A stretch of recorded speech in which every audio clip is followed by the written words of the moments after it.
This is Julio's Corner, my corner of the internet, where I talk about whatever is on my mind. It's usually media that I've watched, read, or listened to. In this episode, we're going to talk about Week 2 of FIFA World Cup 2026. This episode is being recorded on Wednesday, June 24th, 2026. As always, I am your host, Julio de Nueva York. And yes, I'm recording on a Friday this time because Week 2 just ended last night.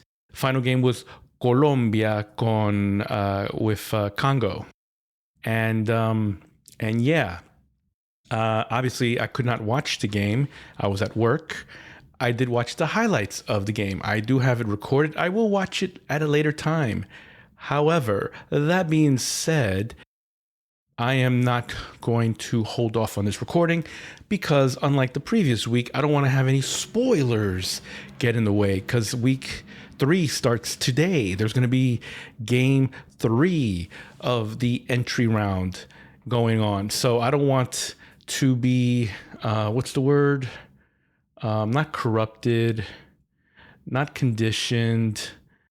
When you're leading the witness, I don't want to be, I don't want my position to be, I don't want to be persuaded from my own honest opinions. Obviously, I am listening to some punditry to get a better grasp of the beautiful game, but this is all me, really, because I don't know name players as well. I know some of the great ones, obviously. But yeah, I don't know all the players. I don't even know, sadly, all the players of Colombia, which is my team, right? I only know Jaime Rodriguez. That's the only one I know. I should know the goalkeeper because he had a great game. I looked it up this morning at work on my before heading back home, and I already forgot the name. So, as always, as I say every time, in almost every episode, I'm horrible with names. I just am, even in my own personal life. If I don't say your name multiple times, your name will be forgotten. I don't remember none of my coworkers, except for a few that are that I've had deep relationships with, but most of them I don't remember. It's just the way it is. I'm bad with names. Anyways, a couple of things will be not appropriated, will be callbacks from the previous episode. So for one, I'll just say it right now. I was talking about when was the last time Ronaldo scored in the World Cup. He has not scored in 10 consecutive games.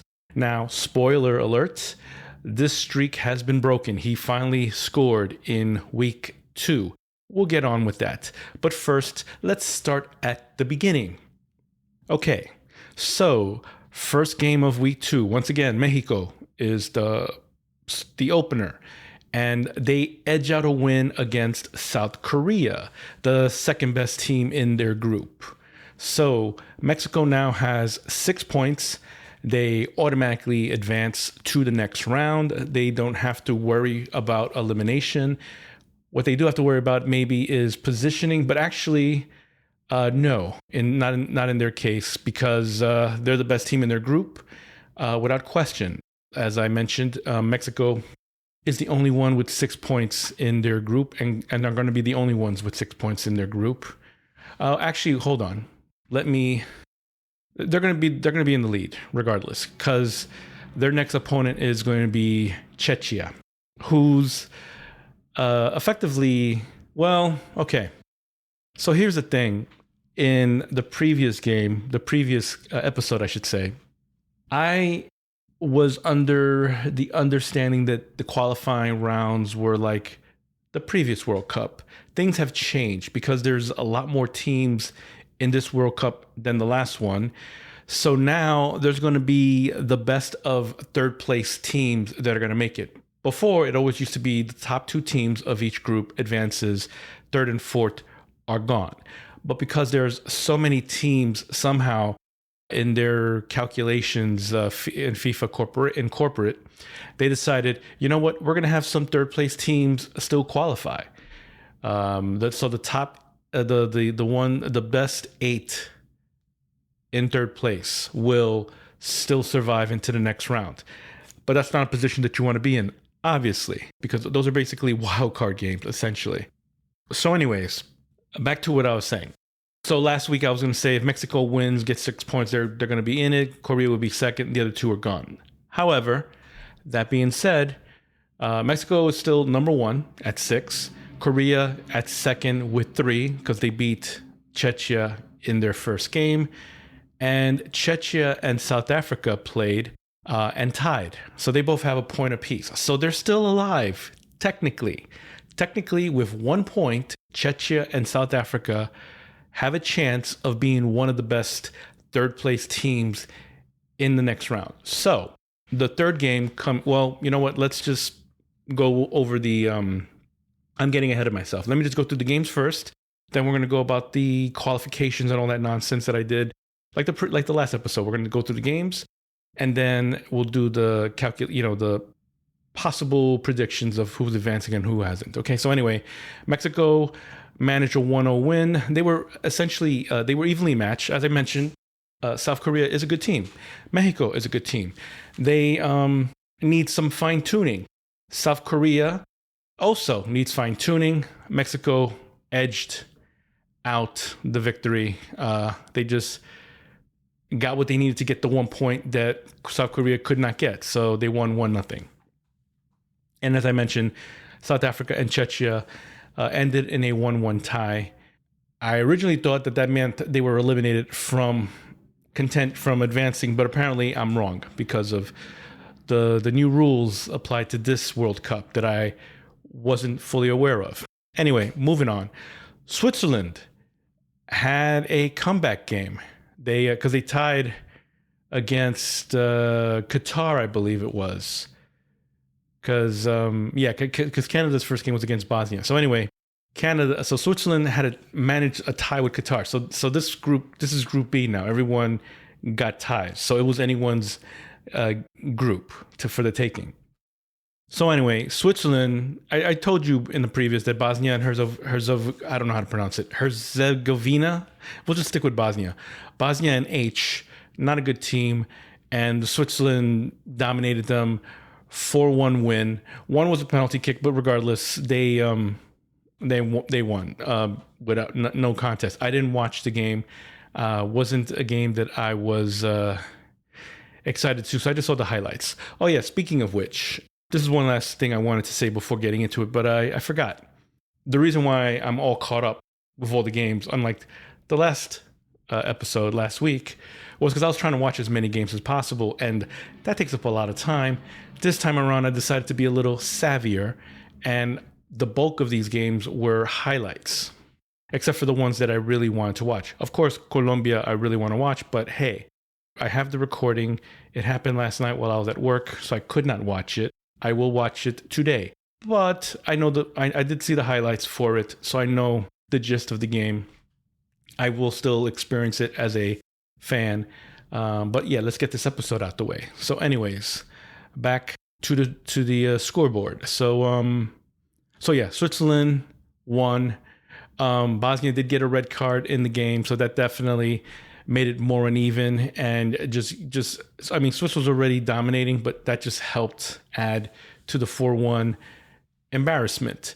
So despite that, Bosnia still has a point, so they're not completely eliminated. They have a chance.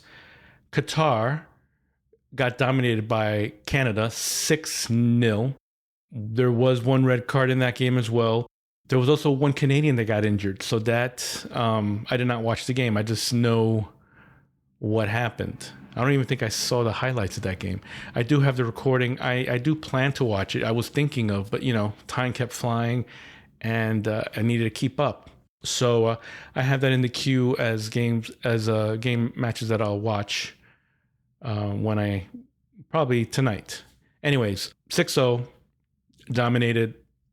So they're tied with Switzerland for first place in Group B with 4 points. And Bosnia and Qatar are at the bottom at 1. So they're not out of it yet, but they are their chances are more dire than Canada and Switzerland, who are comfortable. They, I guess, play each other next for. Well, we're not going to go into that. Let's go to the scoreboard. Where was I? Canada dominated Qatar. Morocco scored in the first 2 minutes of the game, beating Scotland 1-0 in the end. As soon as I saw that score, knowing how Scotland barely scraped by in their first game against Haiti, I think it was a 1-0 game. I thought to myself, let me just check the scoreboard before I decide to commit 3 hours to this game. And I saw that was the final score. So I pretty much saw it. I saw the final outcome in the first 2 minutes of the game. So Morocco scored in the first 2 minutes, and that was the final score, 1-0. So Morocco dominated Scotland, and Scotland is, first, they were comfortable at the top at 3-0, but now they're still at 3, and Morocco has 4. Next one, Brazil beats Haiti handily 3-0. Rafinha sadly gets hurt late in the first half of that game. So that's not good for Brazil. And even though it was a handily win of 3-0, it wasn't that impressive. So I still have concerns about Brazil's play. So regardless of the score 3-0, they could have, if this was the Brazil of old, it could have easily been a 6-0, 7-0 type of game. But that's not the Brazil of now. So, but it was Haiti, which sadly, not to be disrespectful, but Haiti's a weak team. As I said, Scotland beat them with a struggle. As they are, they're not known for scoring. They're a decent defensive team, scoring offensively. They're not a powerhouse. So them beating Haiti just 1-0 wasn't impressive. Which is why I'm not surprised Morocco beat them 1-0. So yeah, Haiti lost to Brazil 3-0.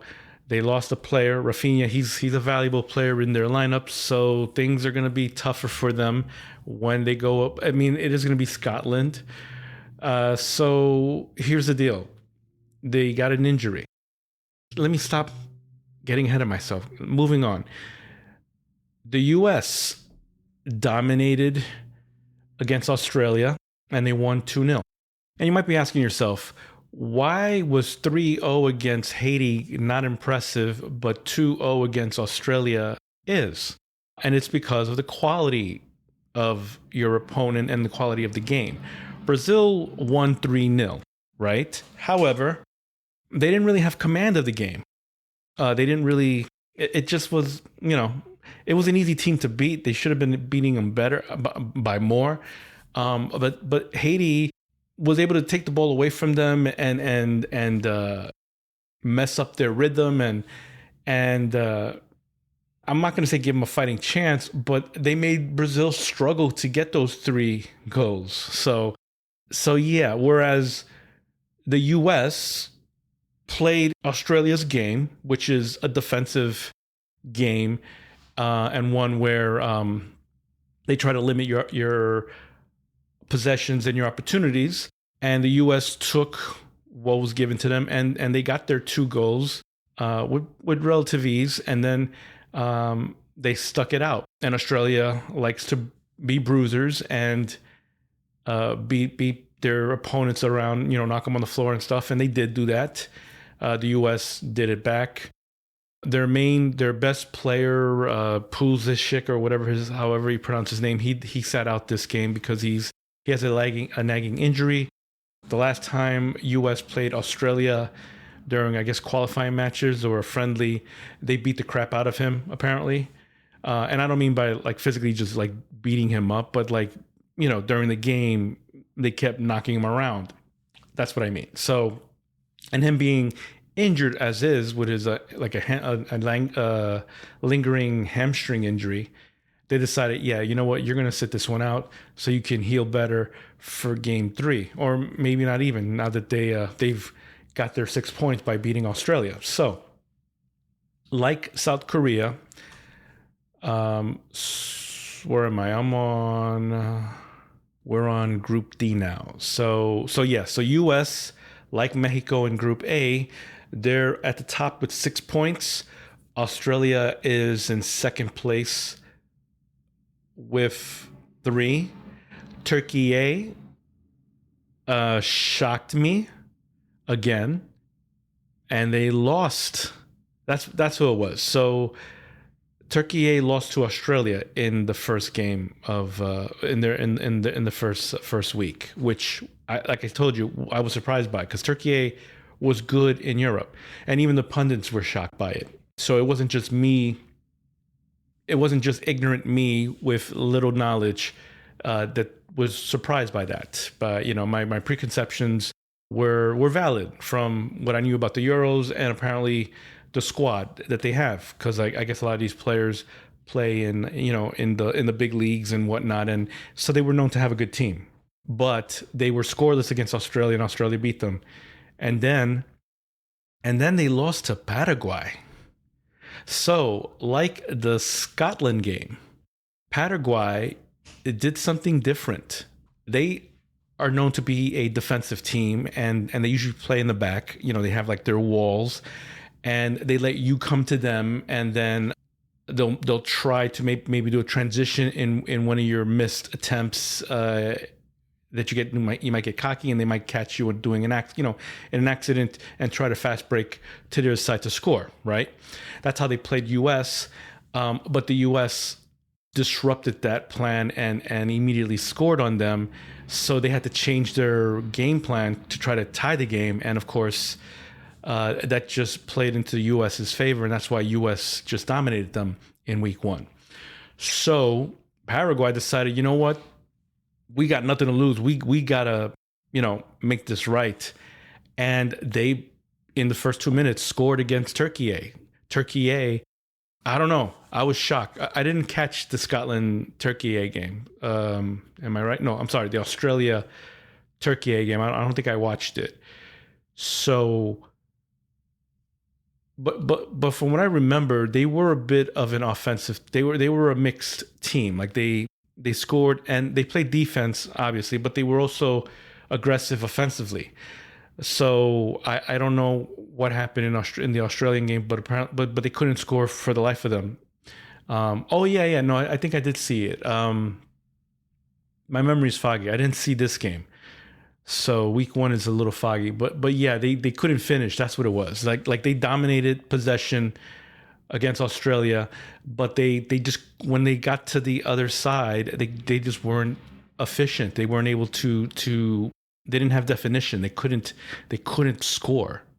They just, like, when they did volley the ball towards the net, it was just always off, or their passes would be off, and then Australia would get it back.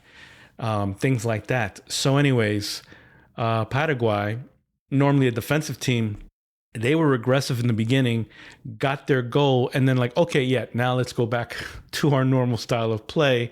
And that was it. I didn't watch it because, again, like the Scottish game, I'm like, this is deja vu. Let me find out. Let me look at the end result. And yeah, it was a 1-0. It was a 1-0 defeat of Turkey.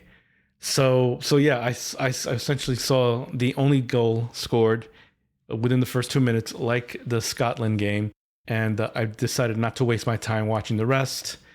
Turkey A now is gone. They lost 2 games back to back. They have 0 points. Paraguay has saved themselves, so they're tied with Australia with 3. So US is up with 6. Australia and Paraguay are tied with 3, and they face off in week 3. Anyway, moving on. Curacao versus Ecuador. I just saw the highlights. I did not have much hopes of that game.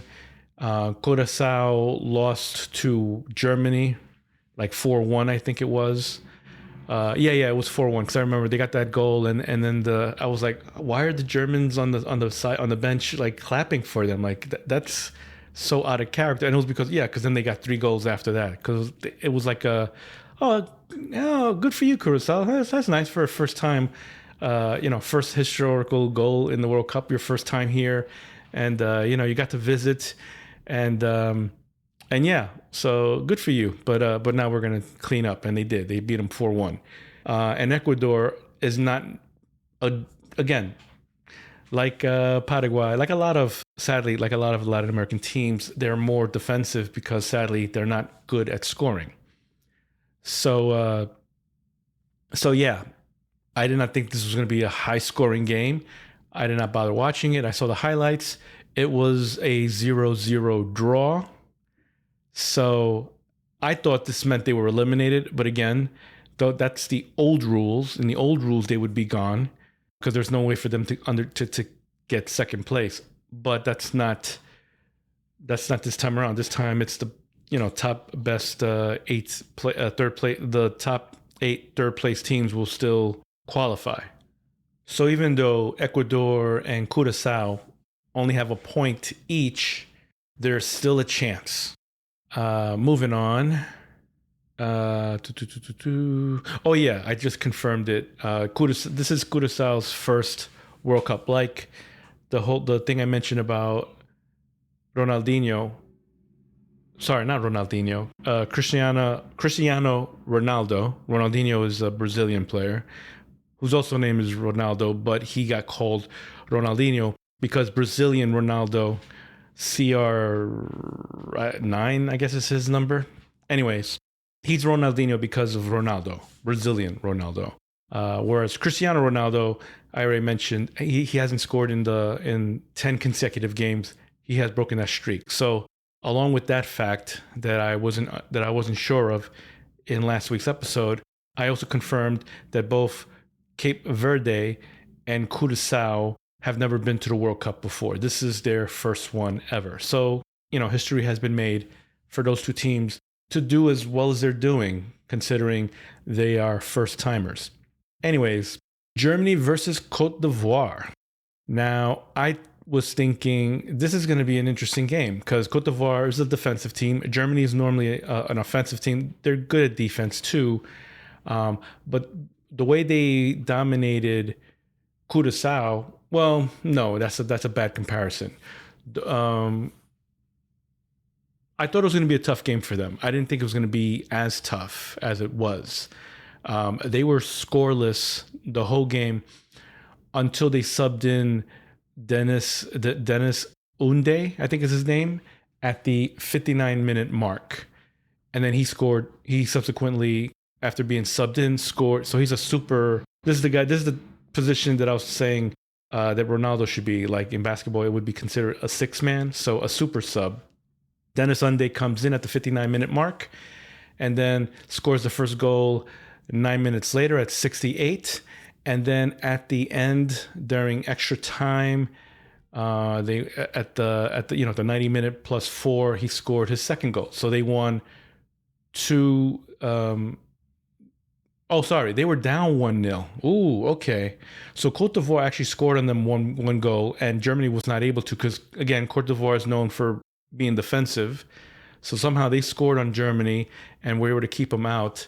But then this Dennis Unde got in and scored 2, so they won 2-1. I can't believe I didn't write that score down. And me with my bad memory. So anyways, Germany, with that, like the US, like Mexico, they got their 6. So those 3 automatically qualify for the next round. It's just a matter of positioning now. They are definitely in with 6 each. Cote d'Ivoire now is like South Korea at second place with 3, and they're going to win their next game, obviously, because they're going to play Curaçao. So whether they beat them or tie against them, they're going to qualify for second place. So if they beat them, great, they'll have 6. Germany's going to play Ecuador. I don't see Ecuador beating or tying Germany. So Germany's definitely going to win that and get 9.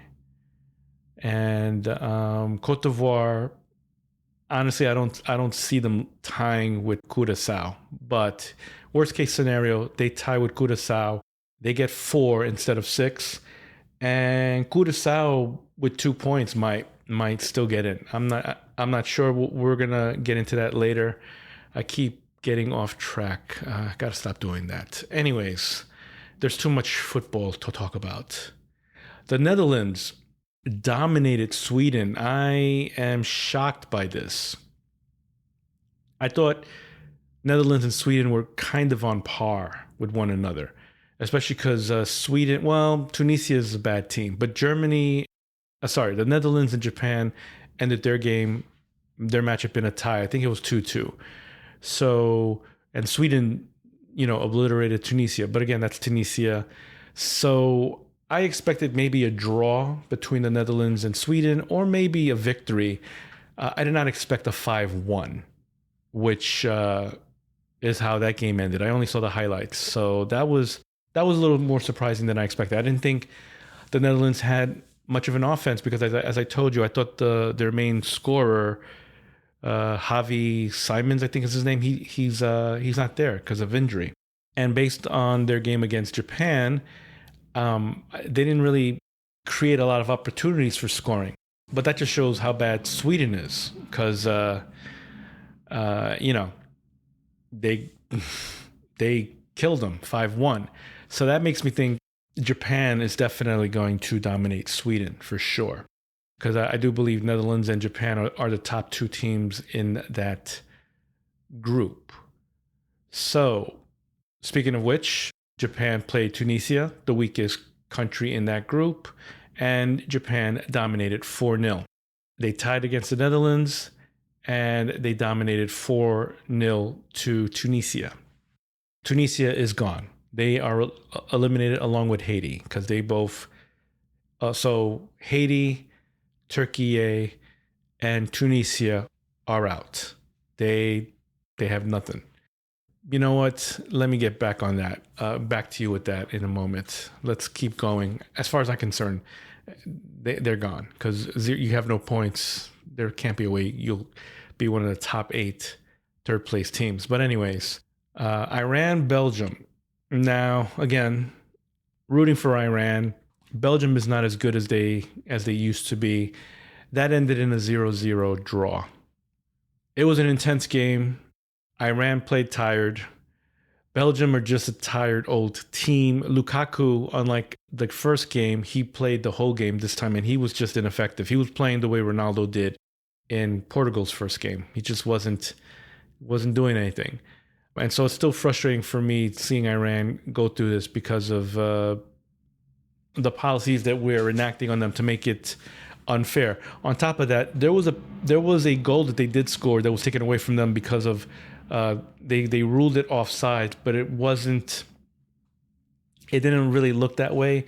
And apparently FIFA acknowledged that, yeah, you know what, Iran actually wasn't offside, but it doesn't matter. They're not going to retroactively give them the goal. So it still doesn't help them anything. It's just like, if anything, it's adding salt to the wound. Yeah, you know what, we could have helped you, but we didn't. And sucks to suck. So Iran has only 2 points because of 2 ties, once against Belgium and once against New Zealand. I believe it's New Zealand. Yeah, it's New Zealand. Egypt got their first World Cup win in the history of Egypt in the World Cup. I did not know this. I should have looked up how many times Egypt has been in the World Cup because what I heard the pundits say, they've been there for a while. I think since the 50s or some old decade. They've been around. I mean, Egypt, obviously, the country has been around, but I'm talking specifically about the World Cup. Because again, Curaçao, Cape Verde, never been to the World Cup. Korea, I believe their first World Cup was when they hosted. South Africa, not so sure. You know what? I'm not a scholar of the World Cup. I only know the World Cups that I've watched with my brain fully developed. So I would say the one. You know what? I don't remember. I think the last Brazilian win was the first World Cup that I really remember. And then, of course, the French win when they hosted it in France was amazing. That was with Zidane and Thierry Henry.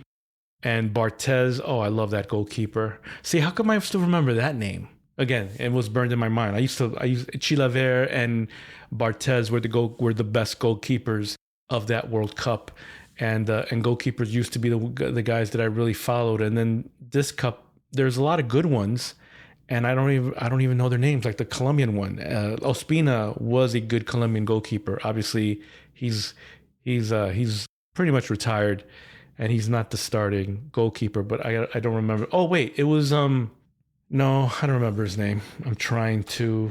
It's like Rivas or Garcia or some shit. Anyways, moving on. So Egypt got their first win against New Zealand, 3-1, making them number one in the group with 4 points. New Zealand is at the bottom with 1, but apparently they still have a shot. And Iran and Belgium are tied for second with 1 apiece. With 2 points, because they got 2 draws on their scorecard. I think this is good. You know what? I gotta stop doing this. Moving on. Spain finally played the way I expected Spain to play. Lamine Yamal started this game, unlike the last game where he came in with the final 20 minutes to try to change the momentum, but it ended in a draw. Not so this time around. They played against Saudi Arabia. They won 4-0 or 4-0, whatever you want to say. Nil is how Europeans say it. I kind of like the sound of nil.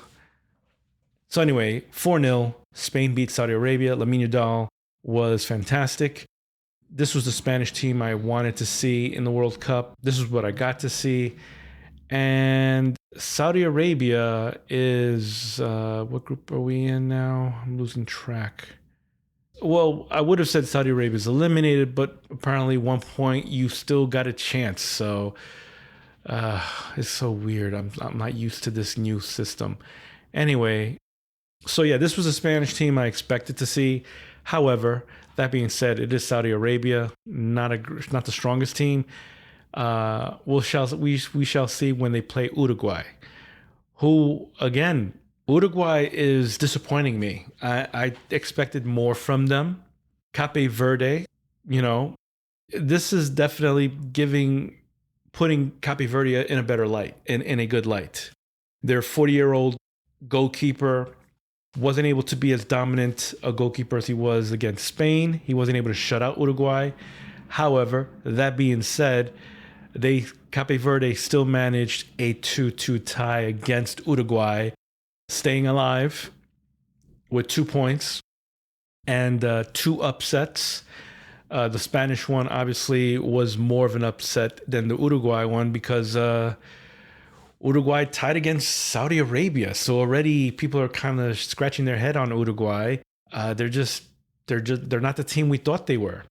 But Cape Verde, props to them. They are playing amazing for a first timer with, I think there's a population of 500,000 and they have a 40-year-old goalkeeper. That guy, he's racking up subscribers on followers, on Instagram. Apparently that's a thing. Like he went from like 50K to 15 million or whatever. I don't know. That's what they're saying in the presses. I don't have social media, so I wouldn't know, but that's what they're saying. So it's kind of cool. I feel, I kind of, it's definitely a feel good story, Cape Verde. Next up, we got France up against Iraq. And France did not come to play around. They came, they dominated again. They beat Iraq 3-0. Mbappe got another brace. He wants to get that golden boot. So he is breathing on Messi's back. He's like, you know what? I'm going to get I am the striker of now. I'm the one who's going to be the guy. So he got 2 in a 3-0 victory. And yeah, it was just French dominance. They definitely played better in this game than they did against Senegal. But, there's still some fine tuning that needs to be worked on. But hey, it was still dominant. Norway, the Vikings, the Norwegians, Holland also got a second brace. So him and Mbappe head to head for goals apiece in 2 games, and they beat Senegal 3-2. They were dominating, and then Senegal came back, but it was too little, too late. For the most part, it was kind of even in that Senegal dominated possession of the ball. But like a lot of those weak Latin American teams that are not able to maximize that possession to for goal, they're not able to finish and score. So that that's unfortunate for Senegal, but they still managed 2 goals because the Norwegians aren't really good or that good defensively, I should say. Iraq is not a strong team, which is why they didn't have to worry about being scored against with Iraq. However, Senegal is they're no slouchers, even though France dominated them. So they kept it close, but not Holland, I mean, that's the player. Norway escaped with the win. Now, sadly for me, this is a me story, not really that relevant to the game, but because of this rain delay here in the US, the France game, France-Iraq, had a 2-hour rain delay. They paused the game for 2 hours.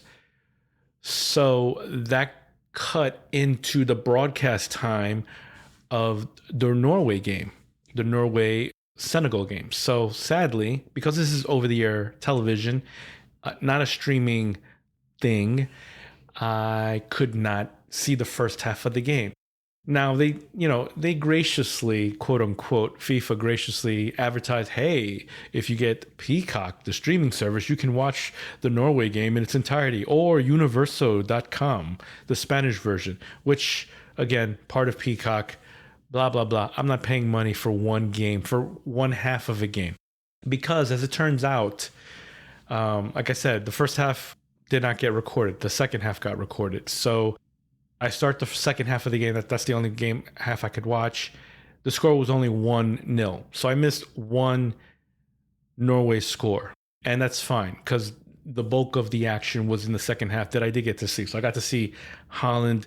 The first goal wasn't even done by Holland. I got to see Holland's brace. And I got to see Senegal try to make a comeback towards the end.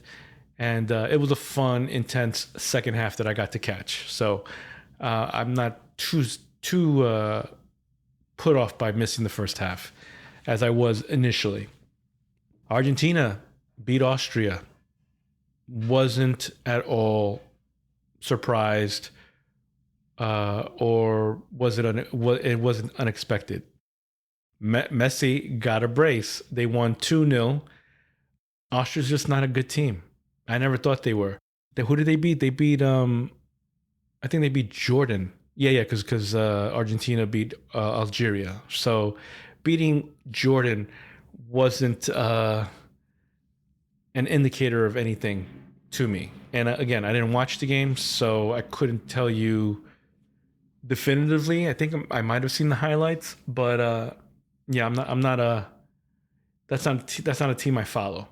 So when Argentina beat them 2-0, wasn't surprised. It was a great game. Argentina played perfect. They had command of the game. Austria did bang them up a bit because that's what Austria does. They like to knock people around. But aside from that and possible injury threats, they were never a threat to Argentina. Argentina was never worried about being scored on. I mean, Emi Martinez is just a great goalie.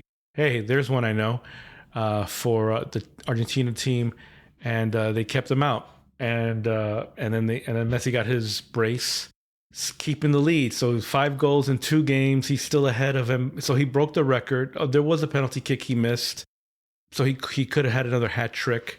But his first scoring opportunity was a penalty that he missed. And then like within 15 to 20 minutes after that miss, he scores, closes record for the most goals in World Cup history. And then he scored a second goal. So now he has the most goals. I think it's 18 is the number.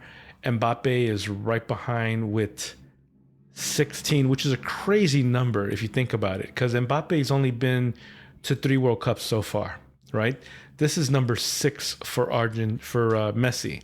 So it took Messi 6 World Cups to get to 18, whereas Mbappe in 3 is only 2 behind him. So I can see Mbappe breaking Messi's record. Whatever Messi finishes in this cup, the way Mbappe is scoring, he'll probably stay neck to neck with him and keep have only a 2.2 goal deficit, which he'll definitely break the following World Cup, because at that point Messi's going to be like 43. He's not going to be Ronaldo and try to come in again.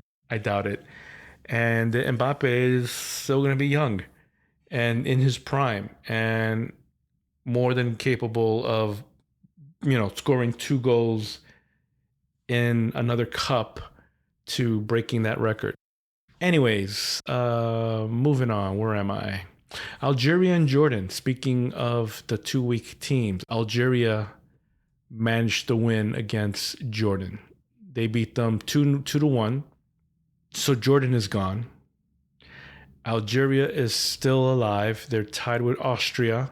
And they play against Austria next for second place. So whoever wins between Austria and Algeria, whoever wins that match will have 6 points at the end, whereas Argentina is already at 6. They qualify for the next round.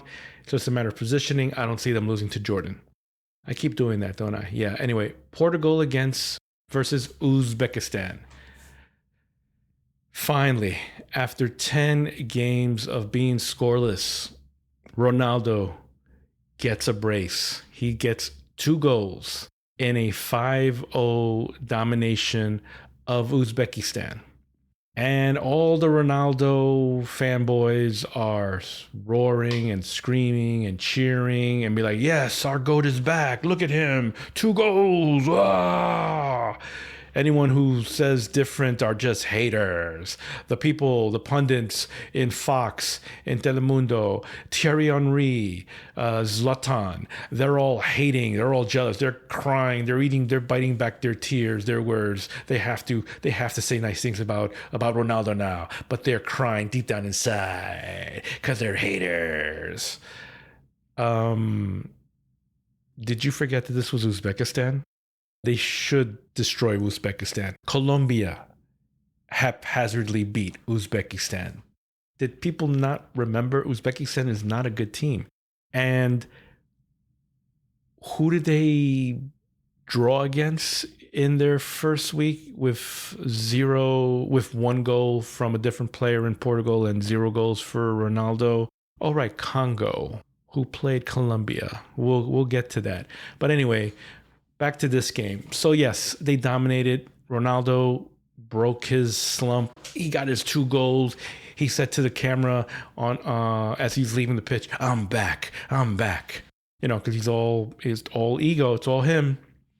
And I'm happy for him. He got his goals. They were good. This is going to continue the debate about whether Ronaldo is, and I'm not talking about the GOAT debate. That's another one. I'm talking about specifically in terms of Portugal. Is he helping our team or is he hurting our team? Can we win with this guy being the focal point of our team, or should he move aside and let the next generation carry? And he should be supporting cast member. And of course, with an ego the size of Ronaldo, that's not going to happen. And of course, with the ego the size of Ronaldo, he's going to start. And apparently, with the ego the size of Ronaldo, he's going to play full 90 minutes again. And the manager's just going to let him have his way. And thankfully, it worked in their favor. But again, it was Uzbekistan. If they continue this route against Colombia has a chance. But anyways, as I was watching this game, the brace was nice. There were a couple of other opportunities that he missed because of age, because of positioning. He just isn't as sharp as he was. But another thing that I noticed when watching this game that makes him a hindrance to Portugal is that he's always offsides. He never leaves the other side of the field. He always stays behind the other team, which puts him offsides. And so Portugal can't really pass the ball forward. If they do, it automatically is offsides and it goes back to the other team. And that's what he kept doing with Uzbekistan. And he doesn't really move around much. He just stays in the center near the box, walking up maybe sideways, but always in the center, in the back, near the goal, near the net, near the box, because that's where he wants to stay. And if the last line of defense of the opposing team, in this case Uzbekistan, moves up, he doesn't feel entitled. He doesn't feel pressured to move with the line so that he won't be offsides. He just stays behind them. It's like, and it's frustrating. As a person who would like to see Portugal do well, how can you not be frustrated with this ego, this selfish man who keeps staying offsides on purpose so that he can maximize his opportunities for scoring? However, you're also offside, so that actually takes away an opportunity, because as soon as the ball goes over there and you run towards the net, the referee on the side lifts the flag, you're offside, the ball goes back to the other team. It's like, so don't go offside, don't be offsides. You can't be behind the defense. The defense always has to be behind you. That's just the rules of the game. The guy, but because he doesn't want to move around much, he stays behind instead, which doesn't help them. And then the pundits, to help, I don't know, I guess to save face or to not be too critical of Ronaldo, they're like, there's actually a good strategy, because by being behind the defense, the defense can't help but always have him in their mind's eye. So they're always feeling that pressure. But it's like, is that really pressure if he's offsides? Because as soon as the ball goes to him, flag goes up, they get the ball back. So there's no pressure. At least that's how I would think it. That's how I would see it. But anyways, that's neither here nor there. England against Ghana. Now, the England of old came back. This was the England I expected. The game ended in a 0-0 tie. England is not good against teams with where they play all defense. They just had everyone in the back, and you just had to try to get through that wall of 9 players. The one striker is amongst you, but everyone else, midfielders and defenders, they're all in the back. It's what do they call it? 5-4-1 is the lineup. So yeah, you got to get through 9 people, a wall of 9 to try to get to the net, and that's something that England struggles against. They're not savvy enough or finesse enough to be able to weave through that to score. So Ghana played their game. England couldn't disrupt it, and they stayed with a 0-0 tie. So that was disappointing for them. Ghana is happy because they got away with a tie, and so they're both are still tied for first with 4 points. Panama lost to Croatia, so they're eliminated with 0 points. So okay, so here we are. We have Panama, we have Uzbekistan, we have Jordan, we have Iraq, we have Tunisia, we have Turkey, we have Haiti. All 0 points. I think all those people are gone. And of course, last but not least, Colombia versus Congo. Now, who did Congo play week 1? Portugal. They ended in a draw. So now you have Colombia, and Colombia, of course, beat Uzbekistan, who Portugal beat. And everyone's like, oh, yeah, the Portugal's back, baby. It's Uzbekistan. Colombia beat them haphazardly. I wouldn't really, be all that impressed by that win. So Colombia played Congo, who managed a draw against Portugal. And again, I didn't see the game because I did not have it. I saw the highlights. And from what I saw, it looked like Colombia played better in this game than they did against Uzbekistan in terms of playing, efficiently with a structure and so on. However, Congo is no Uzbekistan. So even though Colombia played better, Congo has a good defense. And they really made it hard for Colombia to score. But score they did. And that's all it took to win. And Congo is not good offensively. So the few times that Congo tried to strike, they were off, way off. And Colombia got the victory, a 1-0 victory. They could have gotten a couple of others, but again, this is where Colombia needs to fine tune their game. They were offsides a few times. This is what I'll call the Ronaldo effect. A couple of these strikers on Colombia's side are doing bad habits of being in front of the defense, which is not a good idea because as soon as you move towards the net with the ball, flag goes up, you're offsides, buddy. What are you doing? You can't be behind the last line of defense. You have to be in front of it. So it could have been a 2 or 3-0 victory, but hey, I'll take the 1-0 victory.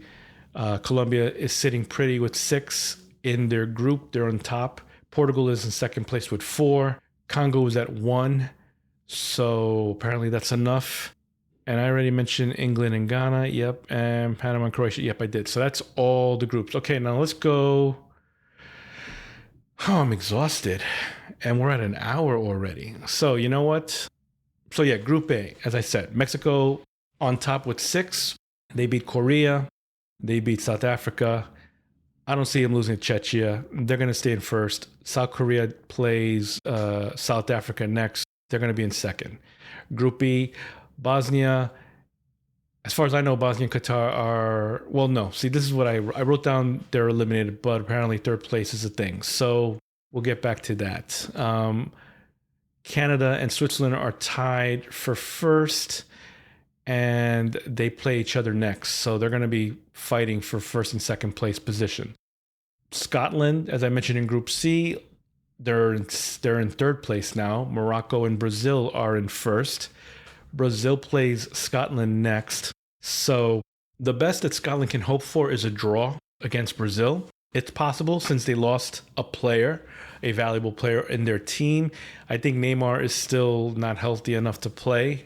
I don't know why they even selected. Well, I know why they selected. He's a name like Ronaldo. People would have criticized him if they didn't put Neymar in the team, but he's injured. He has a calf injury. So I don't see him playing. He's still rehabilitating himself. That's why he wasn't even at this last matchup. He was home or in their. He was at their home base. I think it's in New Jersey, just doing his rehab. So Scotland can hope for a draw to get 4. Brazil would be at top with 5. Morocco, I don't see them losing to Haiti. So if they beat Haiti and Scotland draws Brazil, that would make Morocco on top. That would give them 7 to Brazil's 5, and Scotland would be in third with 4. If Scotland loses and they stay with 3, I guess they'll still be in third place and they'll still qualify, and Brazil will have 7 along with Morocco, and then it's a matter of who has the better goal differential for first and second place positioning, because they've already played each other and they ended in a draw in their first game of in week 1. Where am I? Group D, as I mentioned, the U.S. They're on top. They got their 6. They beat Paraguay. They beat Australia, the second best team in the group. Turkey won't really be a threat. At worst, I see them tying against Turkey, but Turkey is gone. They're not going to, with 1 point, if they were to tie, 1 point is not going to get them to the next round.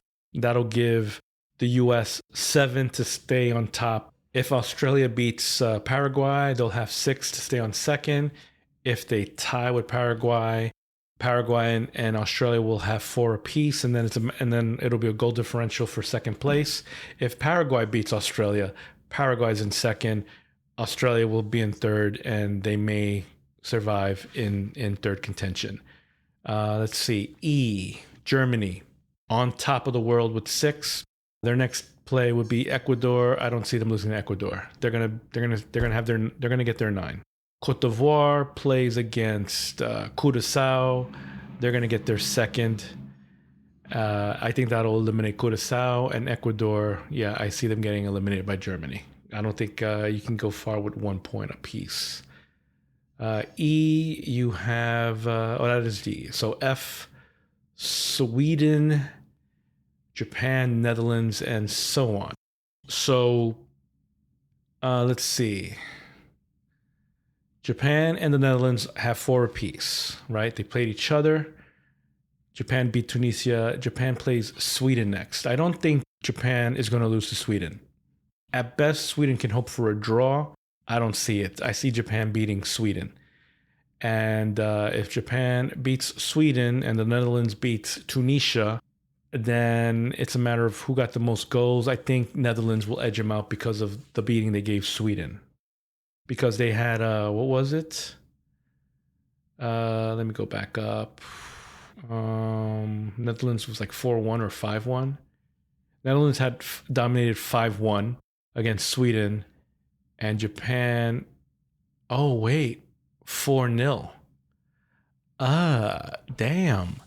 It's pretty much neck to neck because 1 against 5-4, that puts you at 4. Japan got 4-0, that puts you at 4. So it's the same. So the third game is the final, it will be the final tally. Okay. So the final tally of Japan against Sweden versus the Netherlands against Tunisia will, if they both win, the final goal tally will tell whether or not they who gets first and versus first and second. All right, moving on. We are at Group G. As I mentioned, Egypt takes the lead in that group. They play Iran next. I think that's the end for Iran. I don't think 2 points will get you far. And then New Zealand plays Belgium. So if New Zealand manages a win against Belgium, they may make it with 4 because that'll leave Belgium down at 2. Whereas Egypt, I don't see Egypt losing to Iran. At worst, if they tie with Iran, that still keeps them in the lead with 5. And unless Belgium beats New Zealand, Egypt with 5 points will have the lead. I don't see Belgium beating New Zealand. I mean, I don't see them. Yeah. I see them. Maybe it's probably going to be another tie, if I'm being honest, which would give them second place with 3 points. Sadly, ay. Group H, we have Spain on top with 4. They're the only ones with 4. Second highest is 2 with Cape Verde and Uruguay. Yowza. So who does Spain play next? Let's see. They tied with Cape Verde, and then they beat Saudi Arabia. Oh, they play Uruguay. Ooh, ouch. So, here's the situation. Cape Verde plays Saudi Arabia. Now, Cape Verde was able to manage a draw against Spain and against Uruguay. Those are the two I thought were the 2 top teams in Group H. Spain has proven themselves by beating Saudi Arabia. But again, Saudi Arabia is a weak team. However, Saudi Arabia managed to tie against Uruguay. So what does that say about Uruguay? And then Cape Verde kept them to a tie as well. So Cape Verde tied against both Spain and Uruguay, the 2 supposedly strongest countries in their group. Who is their final opponent? None other than Saudi Arabia. I don't see Saudi Arabia beating Cape Verde. I think at most they'll tie. And if Cape Verde and Saudi Arabia tie, that puts Cape Verde at 3 points, Saudi Arabia at 1, eliminating them. Spain against Uruguay. The way Uruguay is playing, I don't see Uruguay beating Spain. because Uruguay managed a tie against Saudi Arabia. Spain had no problem with Saudi Arabia. Spain dominated Saudi Arabia. Both Uruguay and Spain had troubles with Cape Verde. So I don't see Spain having troubles with Uruguay. I think then again, Uruguay will be playing desperate. They got they got to go for it all. So we'll see. I mean, Uruguay might come in with a different temperament, and Spain might want to sit down Lamine Yamal again because that's their main guy. He's still not 100%, which is why he didn't start the first game. But they started him the second game because they were desperate for that win and they got it. So they might play conservative. If Spain plays conservative and Uruguay plays aggressive, Uruguay can manage a win, which would give them 5 to Spain's 4. I don't think Spain wants to do that though. So we'll see. It's an interesting matchup. I think the more the one that's more the most certain game matchup would be Cape Verde with Saudi Arabia. Because I still think Uruguay, even though they haven't shown it, I still think they're a good team. And Spain has shown inconsistencies due to health reasons. So we'll see what matchup what lineup they come with in that game and what's the strategy for that game. Group I, we have Norway, we have France. Both of them 6 points. They both beat Senegal. They both beat Iraq. As far as I know, that means Senegal and Iraq are gone because they have 0 points each. However, France and Norway face off in week 3. So it's all about who gets first place in Group I.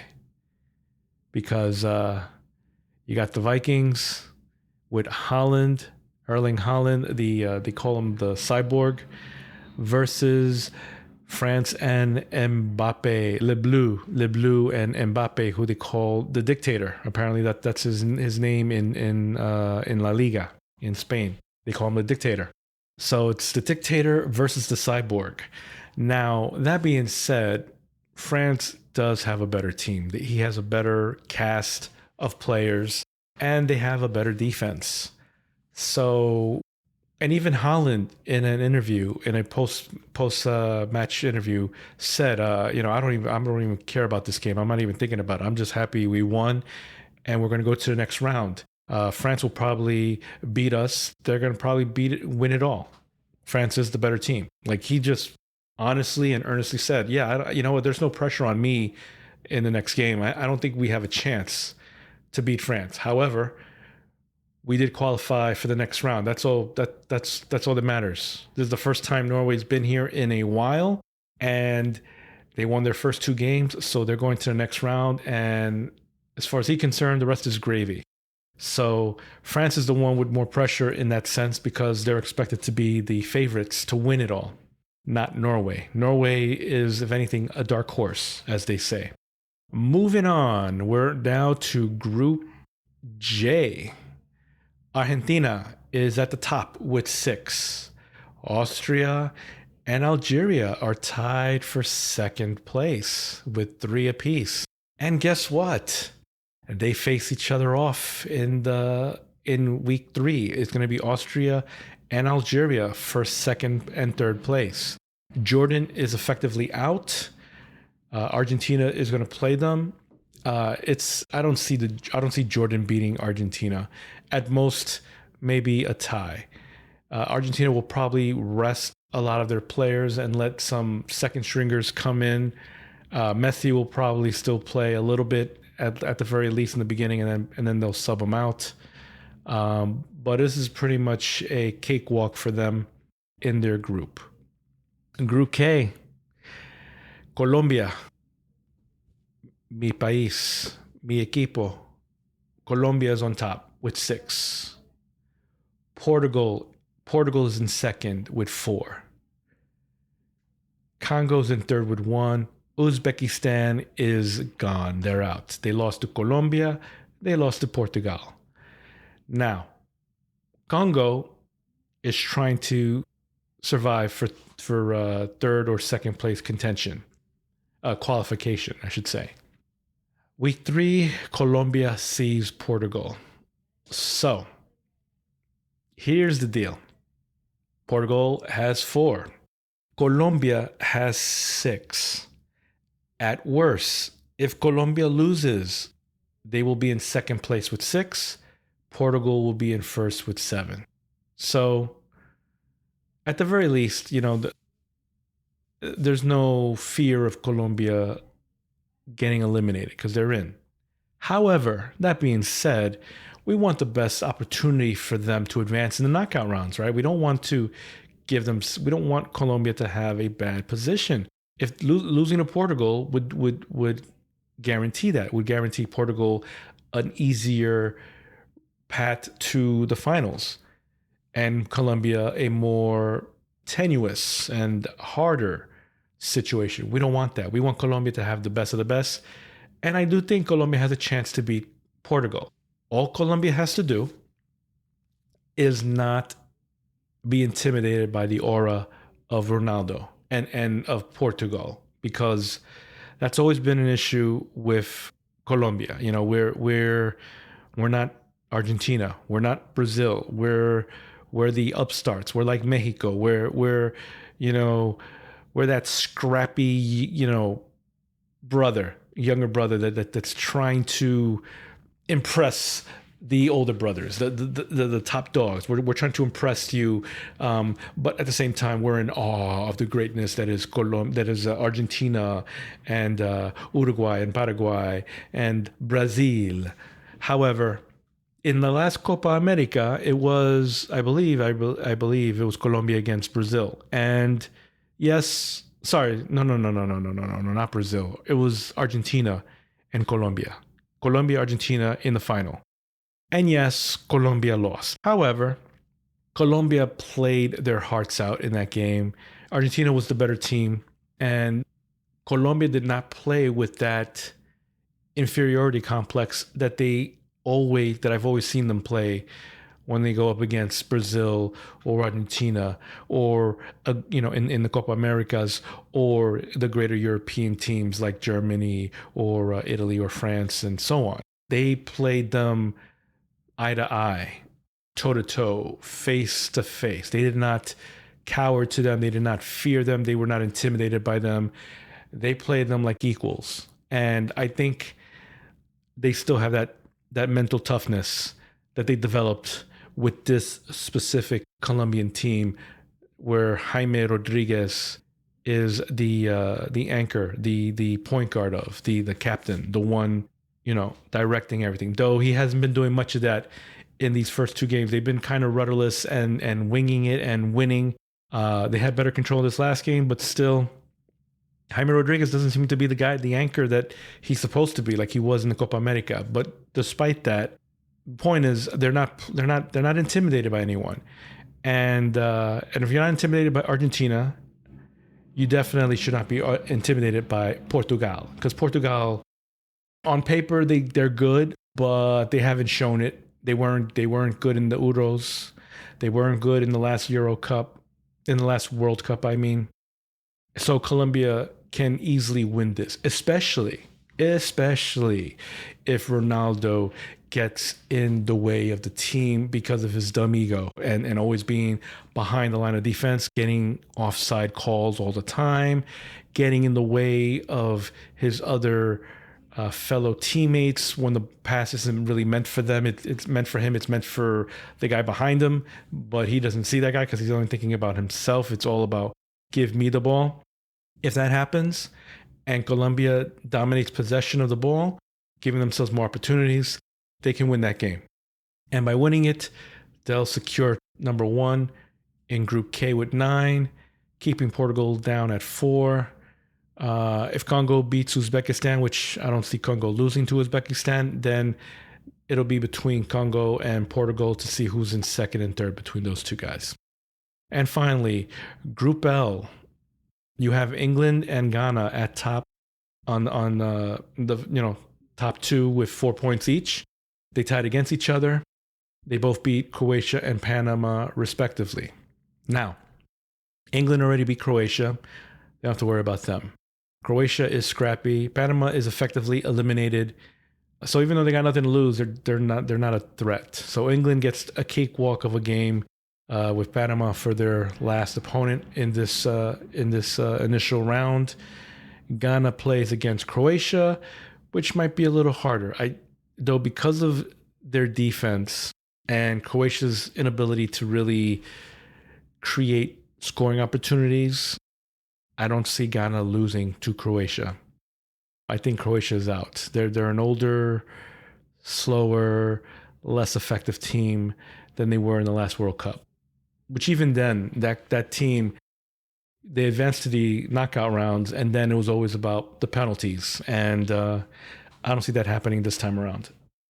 I see Ghana advancing along with England in the next round, Croatia fighting for third place, and going from there. So, with that being said, that's my analysis of these things. I think I'm pretty accurate. And let me go over to FIFA and see what their breakdown is, and I'll have the link on the show notes for this. Wow, that's crazy. All right, yeah, you know what? We're not going to get into all of that. That's too much work. But yeah, I'll have the link in the show notes if you really want to break down the qualification rounds of all the third place possibilities. That's all I have for this episode for week 2 of FIFA World Cup. And that wraps up the show. If you have any questions, comments, or any thoughts you'd like to share, you can reach me via email at julioscorner.com. If you're feeling extra generous, you can click on the donate link in the show notes and send some money my way. This show is licensed under Creative Commons Attribution 4.0 International License. This means you can share this episode, remix it, do whatever you want. Just say where you got it from. And as always, thanks for listening.